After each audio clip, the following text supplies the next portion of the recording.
अव्वल तो ये शब्दावली ही राजतंत्र की है। सौगात, तोहफा। लोकतंत्र में आप चुने हुए प्रधानमंत्री हैं और स्टेट एक्सचेकर का पैसा है, लेकिन वो भी आप ईमानदारी से बिहार को नहीं देते। आईना सामने रख के प्रधानमंत्री जी को सोचना होगा, 20 वर्ष की बिहार की एनडीए की सरकार और 11 वर्ष की स्वयं की उनकी, जो नजर इनायत गुजरात पे है, क्या वही नजर बिहार के लिए है? या पूंजी गुजरात में श्रम बिहार का?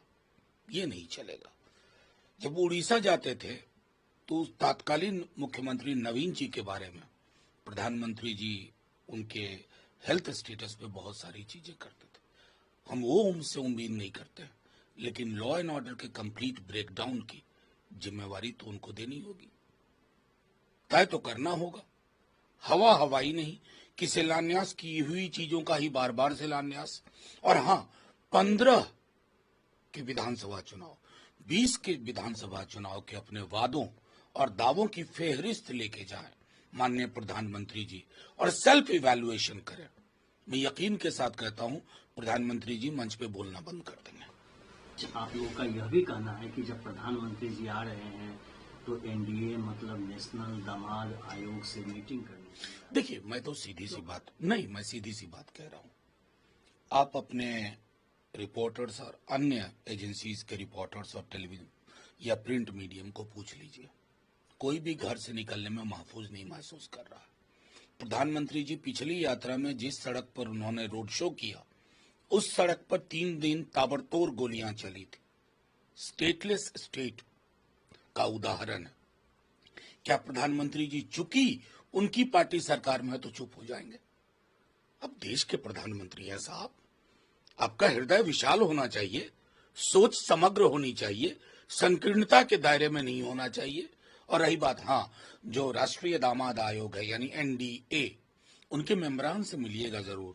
उन्हें प्रशस्ति पत्र अगर प्रधानमंत्री जी के हाथ से या नियुक्ति पत्र प्रधानमंत्री जी के हाथ से मिलेगा तो उनका भी तेवर बढ़ेगा। और इस केस के बारे में एक चीज और मैं आप सबके संज्ञान में लाना चाहता हूं कि मनोज तिवारी जी ने, जो भारतीय जनता पार्टी के सांसद हैं, उन्होंने मेरे ऊपर ये आरोप लगाया था और जब मैंने उनके ऊपर मानहानि का मुकदमा किया तो वो जमानत लेके अभी जमानत में बचे हुए हैं। तो इसमें तो मनोज तिवारी जी भी बचे हुए भाग रहे हैं इस आरोप से।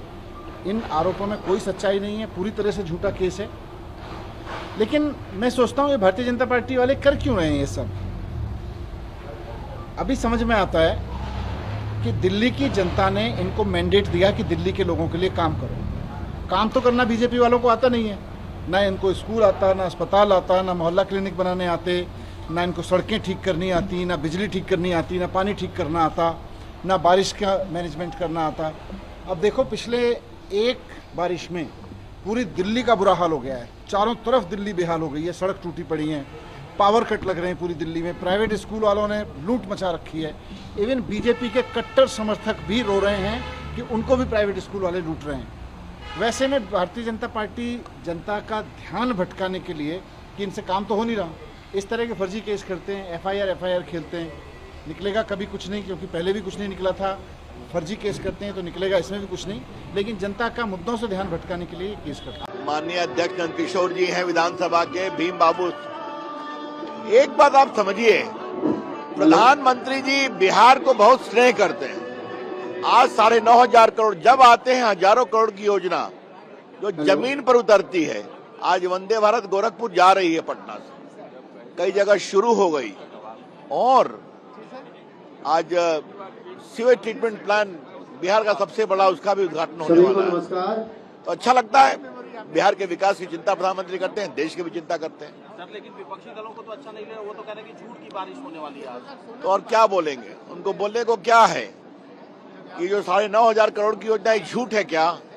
लाखों करोड़ के विकास की योजना झूठ है क्या? आज ये वंदे भारत खुल रही है, झूठ है क्या? आज बिहार का सबसे बड़ा ट्रीटमेंट प्लांट सीवेज का खुल रहा है नमामि गंगे के अंतर्गत, ये झूठ है क्या? क्या बोलते हैं? आज जो सड़कें हाईवे बनी है, ये झूठ है क्या?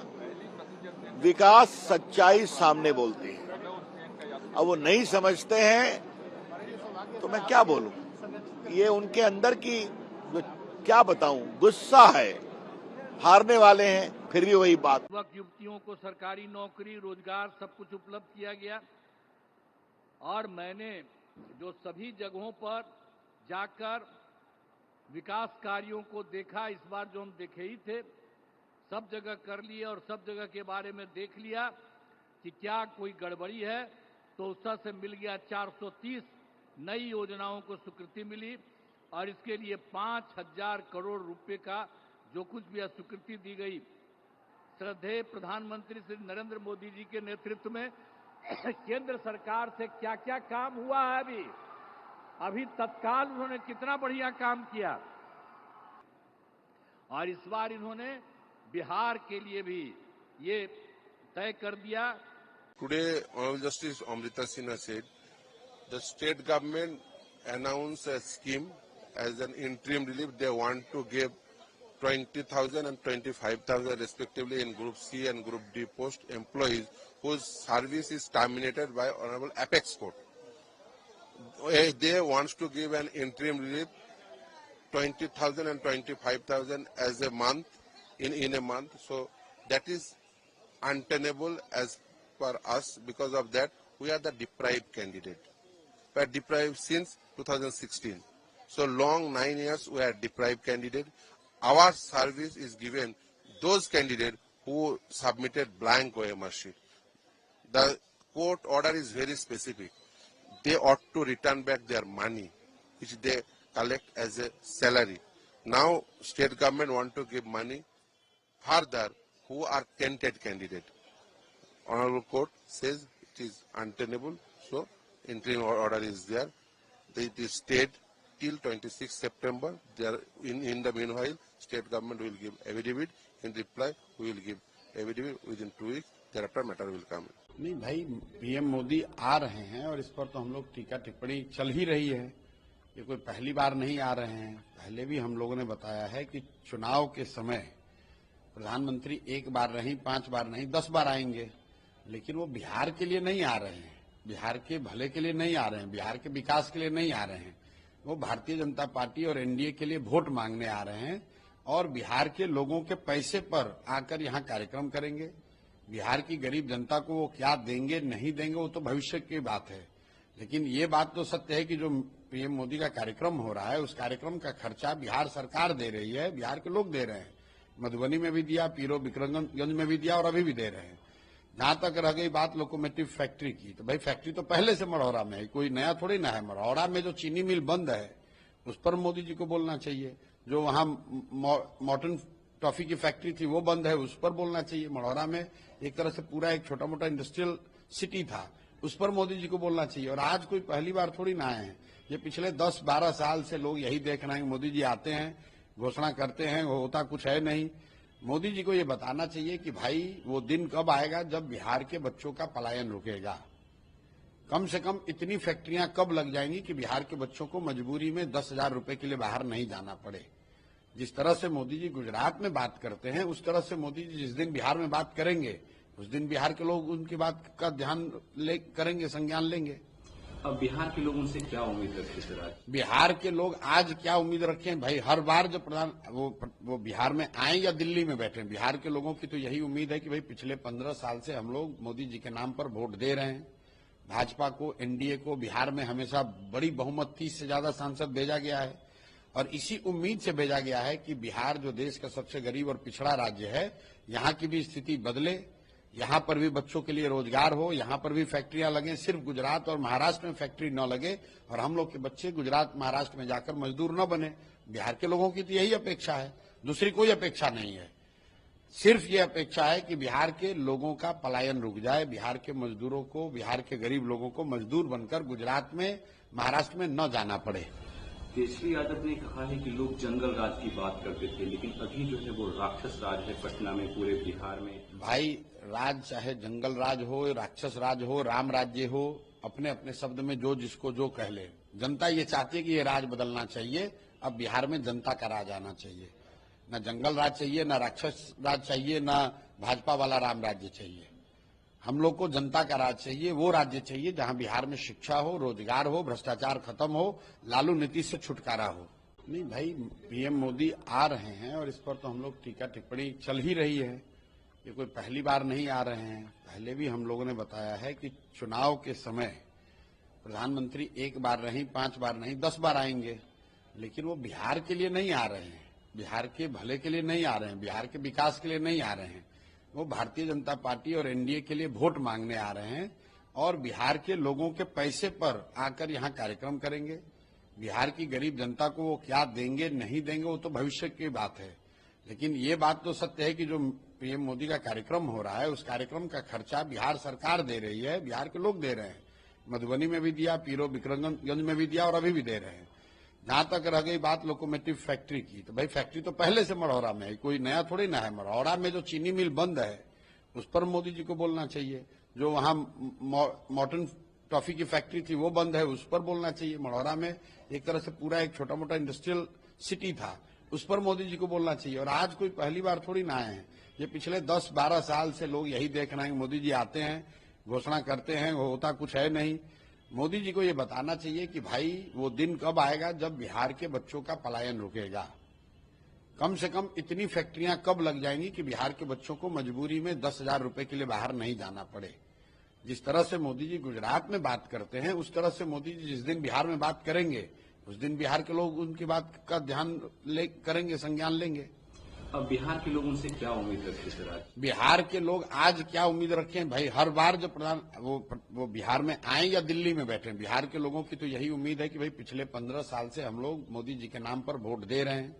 भाजपा को, एनडीए को बिहार में हमेशा बड़ी बहुमत 30 से ज्यादा सांसद भेजा गया है और इसी उम्मीद से भेजा गया है कि बिहार जो देश का सबसे गरीब और पिछड़ा राज्य है, यहाँ की भी स्थिति बदले, यहाँ पर भी बच्चों के लिए रोजगार हो, यहाँ पर भी फैक्ट्रियां लगे। सिर्फ गुजरात और महाराष्ट्र में फैक्ट्री न लगे और हम लोग के बच्चे गुजरात महाराष्ट्र में जाकर मजदूर न बने।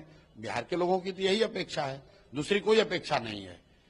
सिर्फ ये अपेक्षा है कि बिहार के लोगों का पलायन रुक जाए, बिहार के मजदूरों को, बिहार के गरीब लोगों को मजदूर बनकर गुजरात में, महाराष्ट्र में न जाना पड़े। केजरी यादव ने कहा है कि लोग जंगल राज की बात करते थे, लेकिन अभी जो है वो राक्षस राज है पटना में, पूरे बिहार में। भाई राज चाहे जंगल राज हो, राक्षस राज हो, राम राज्य हो, अपने अपने शब्द में जो जिसको जो कह ले। जनता ये चाहती है कि ये राज बदलना चाहिए। अब बिहार में जनता का राज आना चाहिए, न जंगल राज चाहिए, न राक्षस राज चाहिए, न भाजपा वाला राम राज्य चाहिए। हम लोग को जनता का राज चाहिए, वो राज्य चाहिए जहां बिहार में शिक्षा हो, रोजगार हो, भ्रष्टाचार खत्म हो, लालू नीति से छुटकारा हो। निश्चित रूप से एक बीमारी मैंने सुना कि हाइड्रोफोबिया मैंने बीमारी सुनी थी, लेकिन हाल के दिनों में जब से मोदी जी की सरकार आई है, एक फैशन सा कह लीजिए, वो गांधी फोबिया कह लीजिए, नेहरू फोबिया कह लीजिए, गांधी फैमिली की फोबिया कह लीजिए, भारतीय जनता पार्टी में ये फोबिया फैली हुई है। और उसी का आकलन है। एक तरफ जिस अपीजमेंट पॉलिसी की ये बात कर रहे हैं, संबित पात्रा जी ने भी जो ट्वीट किया है, जो प्रेस में उन्होंने बातें रखी हैं, मेरे वो सहयोगी हैं, मैं उनसे कहना चाहता हूं कि वो पूछ लें, मोदी जी से पूछ लें, जिस अपीजमेंट पॉलिसी की बात कर रहे हैं, सबका साथ सबका विकास, ये क्या है? तब तो विशाल हृदय को मालिक बन जाते हैं। और कांग्रेस पार्टी जब इन बातों को करती है तो अपीजमेंट पॉलिसी में आ जाती है। एक बात हमें बता दिए, रोटी कपड़ा और मकान, ये बुनियादी चीजें हैं। और निश्चित रूप से क्या ये भारतीय जनता पार्टी बता दे, जब सबका साथ सबका विकास की वो बात मोदी जी करते हैं तो उसमें मुस्लिम इंक्लूड है या नहीं है? अगर मुस्लिम इंक्लूड है तो उनको पूछे ये अपीजमेंट पॉलिसी है या नहीं है। तो आज मैं समझता हूं इतने संकीर्ण मानसिकता के साथ ये देश नहीं चल सकता है। और यही मैं समझता हूं कि लगातार इनका हर चीजों में कोई भी आप पॉलिसी लाएं, उनका एंगल हिंदू मुस्लिम पे जाके टिकती है। तो एक बात मैं जरूर कहना चाहूंगा आज आपके माध्यम से, मुझे बड़ा दुख होता है, हम चांद की बात करते हैं, हम मंगल ग्रह की बात करते हैं, और इस आज 21वीं सदी के हम ये पे हैं, अंतिम पायदान पे हैं। तो आपको नहीं लगता आज भी हम धर्म, और ये तो एक कविता मैं कहना चाहूंगा सिद्धार्थ जी, झड़ गई पूंछ रोमान झड़े, पछता का झड़ना बाकी है, बाहर बाहर तन संवर गया, मन अभी संवरना बाकी है। हम कहते हैं हम इतने एडवांस हो गए, आज भी वो पाश्चात्य प्रवृत्ति जिसे कहते हैं कहीं न कहीं मन में आज भी है, ऐसा लगता है। छोटे बिटिया थाना क्षेत्र अंतर्गत आज सुबह नक्सल और पुलिस के बीच में मुठभेड़ हुई है, जिसमें डीआरजी और बीएसएफ की संयुक्त पार्टी शामिल थी। और सर्च के दौरान एक महिला नक्सली का शव बरामद हुआ है। के साथ ही कुछ अन्य हथियार और कुछ और सामग्री भी बरामद हुआ है। टीम अभी वापस आ रही है, जैसे वापस आएगा आपको पूरी जानकारी दी जाएगी।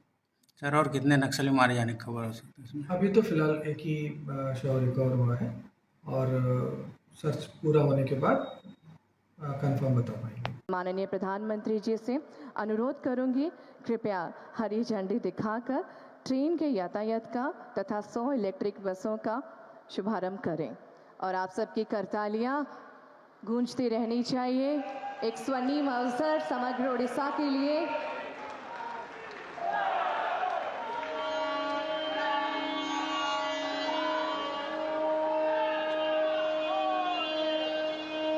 विकसित भारत के साथ विकसित उड़ीसा की ओर यह एक सार्थक कदम है। आइए एक साथ मिलकर एक हरित, सुरक्षित और सशक्त उड़ीसा का निर्माण करें।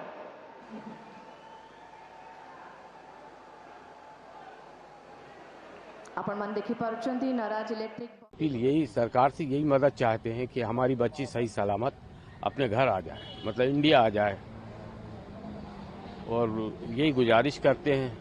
और ये हम वो रखते हैं कि हम यहाँ की सरकार हो या केंद्र की सरकार हो, मोदी जी हो, वो हमारे बच्चों को सही सलामत यहाँ बुलवा दें।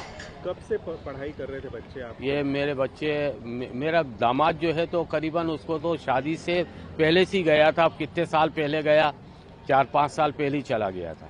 क्या पढ़ाई कर रहे हैं? पढ़ाई वो मौलवियत की कर रहे हैं, मौलाना बनेंगे वो।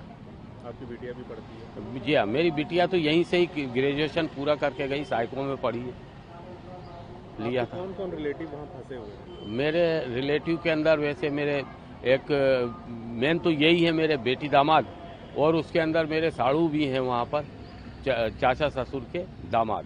बेटी दामाद से बच्चे भी? जी, उनके भी 2 बच्चे हैं।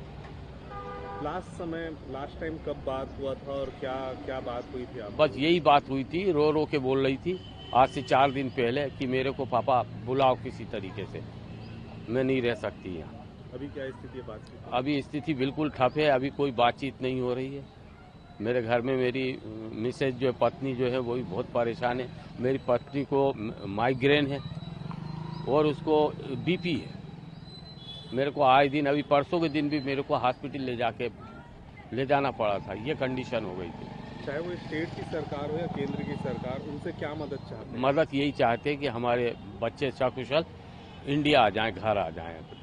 देखिए, जिस तरीके से पायलट्स को बदनाम किया जा रहा है, वो पायलट्स जो मुंबई से हैं, जो पायलट्स के 10,000 घंटे फ्लाइंग का एक्सपीरियंस है और रोज टेलीविजन चैनल पे उन पे दोष मढ़ा जाता है। मैंने कहा कि आज उनके परिवारों पे क्या बीत रही होगी, ये जानना जरूरी है। उनको काउंसलिंग, जो बाकी सारे पायलट्स हैं, जो बाकी सारे क्रू हैं, वो उन पे क्या बीत रही होगी वो जानना जरूरी है। तो मेंटल हेल्थ काउंसलिंग होनी चाहिए और इंफॉर्मेशन ब्रॉडकास्टिंग मिनिस्ट्री को एक गाइडलाइन देना चाहिए न्यूज चैनल्स को कि इस तरीके से अपने टीआरपी के चलते वो किसी परिवार को बदनाम नहीं कर सकते हैं, परिवारों में और दुख का मातम नहीं बना सकते हैं। मैं आपको बताऊं, मैं खुद एक एयरलाइन से आई थी, इंटरनेशनल एयरलाइन से, वो बोइंग था, उसमें 3 लोगों ने पैनिक अटैक कर डिप्लेन हुए हैं। तो आज इस तरीके का जब माहौल हो तो क्या टेलीविजन चैनल्स को अपनी जिम्मेदारी नहीं निभानी चाहिए और सारी एयरलाइंस, एयर इंडिया से लेकर जो भी एयरलाइंस चलती हैं देश में, उनकी पूरी क्रू को मेंटल काउंसलिंग का समर्थन देना चाहिए। ये मेरे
जन साहब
पंजे और लालटेन वालों ने मिलकर बिहार के स्वाभिमान को बहुत ठेस पहुंचाई। इन लोगों ने ऐसी लूट खसोट मचाई कि गरीबी बिहार का दुर्भाग्य बन गई। अनेक चुनौतियों को पार करते हुए नीतीश जी के नेतृत्व में एनडीए सरकार बिहार को विकास की पटरी पर वापस लाई है।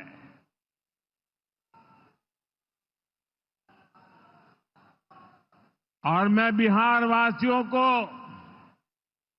विश्वास देने आया हूं, हमने भले बहुत कुछ किया हो, करते रहे हैं, करते रहेंगे, लेकिन इतने से शांत होकर के चुप रहने वाला मोदी नहीं है। अब बहुत हो गया, बहुत कर लिया जी नहीं, मुझे तो बिहार के लिए और भी बहुत कुछ करना है,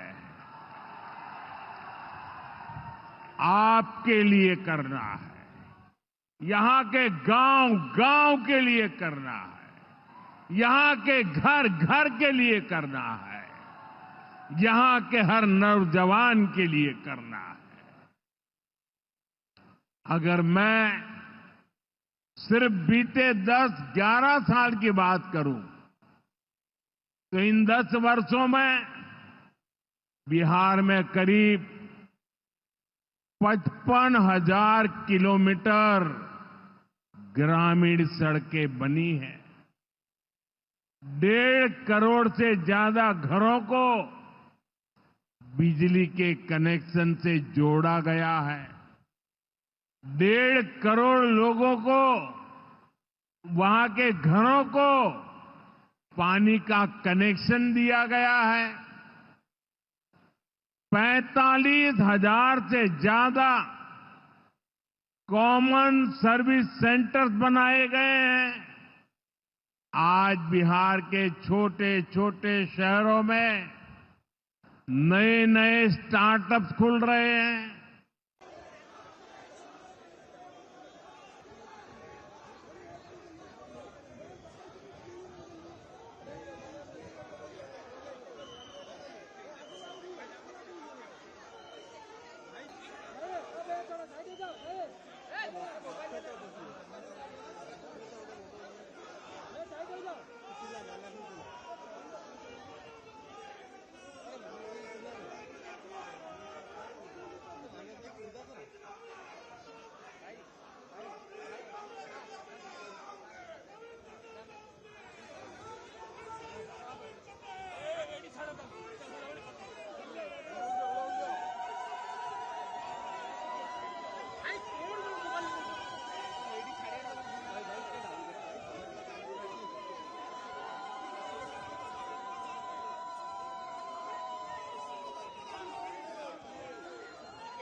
आप देख रहे हैं न्यूज UNI।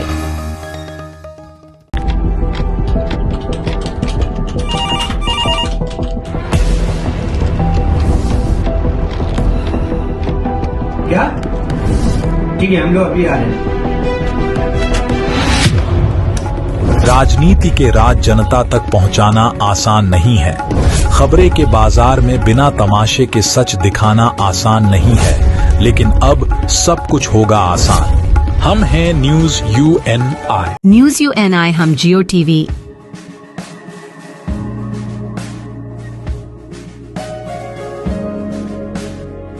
बाबा, हरे कृष्णा कृष्णा कृष्णा हरे हरे हरे राम रॉक TV,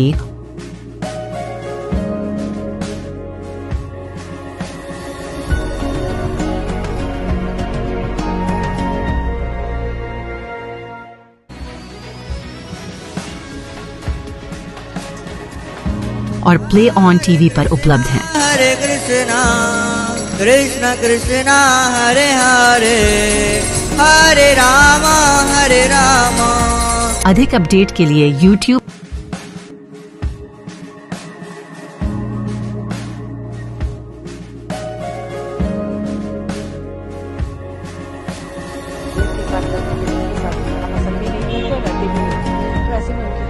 और Facebook पर फॉलो करें।